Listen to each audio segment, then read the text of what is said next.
Karnaphuli tunnel, বে terminal, outer ring road সহ নানা উন্নয়ন কর্মকাণ্ড আমূল বদলে দেবে চট্টগ্রাম তথা সারা দেশের অর্থনীতিকে। চট্টগ্রামের বিভিন্ন প্রকল্পের কাজ পরিদর্শনে গিয়ে প্রধানমন্ত্রীর মুখ্য সচিব সমন্বয়ের মাধ্যমে মান বজায় রেখে কাজ করার নির্দেশ দেন সংশ্লিষ্টদের। কর্ণফুলী নদীকে ঘিরে দ্রুতগতিতে চলছে দেশের প্রথম টানেলের নির্মাণ কাজ। দৃশ্যমান হচ্ছে নানা অবকাঠামো, পাশাপাশি চলছে বে টার্মিনাল, আউটার রিং রোড সহ নানা উন্নয়ন প্রকল্পের কাজও। মূলত এসব মেগা প্রকল্প ঠিকঠাক মতো চলছে কিনা তা দেখতে আসেন প্রধানমন্ত্রী মুখ্য সচিব নজিবুর রহমানের নেতৃত্বে একটি দল। খোঁজ নেন বর্তমান অবস্থা, অগ্রগতি ও সীমাবদ্ধতা সম্পর্কে।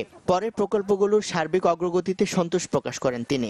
বন্দরকে ঘিরে, বে টার্মিনালকে ঘিরে এবং কক্সবাজার কেন্দ্রিক বিভিন্ন উন্নয়ন মিলিয়ে সামগ্রিকভাবে এই এলাকা মনে হচ্ছে যে এটা উন্নয়নের একটি জোয়ার এই এলাকায় বয়ে যাচ্ছে। সেটাতে একটা মাইল ফলক হচ্ছে এই কর্ণফুলী টানেল, এবং এখানে চীনের উন্নততর প্রযুক্তি ব্যবহার হচ্ছে।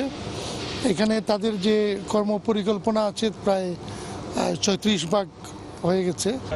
এসব মেগা প্রকল্প বাস্তবায়নে জড়িত সরকারের বিভিন্ন সংস্থা, কিন্তু প্রায়ই অভিযোগ ওঠে সমন্বয়হীনতার।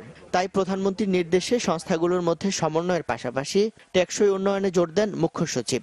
বিভিন্ন সংস্থা আছেন, চট্টগ্রাম উন্নয়ন কর্তৃপক্ষ, চট্টগ্রাম সিটি কর্পোরেশন, বিভাগীয় কমিশনার, সমুদ্র, তারপরে চেম্বার, সেগুলা বসে এবং সুসংগঠিতভাবে কাজ করে। মাননীয় প্রধানমন্ত্রী সেটাই নির্দেশনা। প্রকল্পগুলো বাস্তবায়িত হলে যোগাযোগ, পর্যটন ও অর্থনৈতিক ক্ষেত্রে গতিশীলতার পাশাপাশি কর্মসংস্থান ত্বরান্বিত হবে বলেও আশাবাদ জানান সরকারের এই শীর্ষস্থানীয় কর্মকর্তা। ইমদাদুল হক, চ্যানেল 24, চট্টগ্রাম।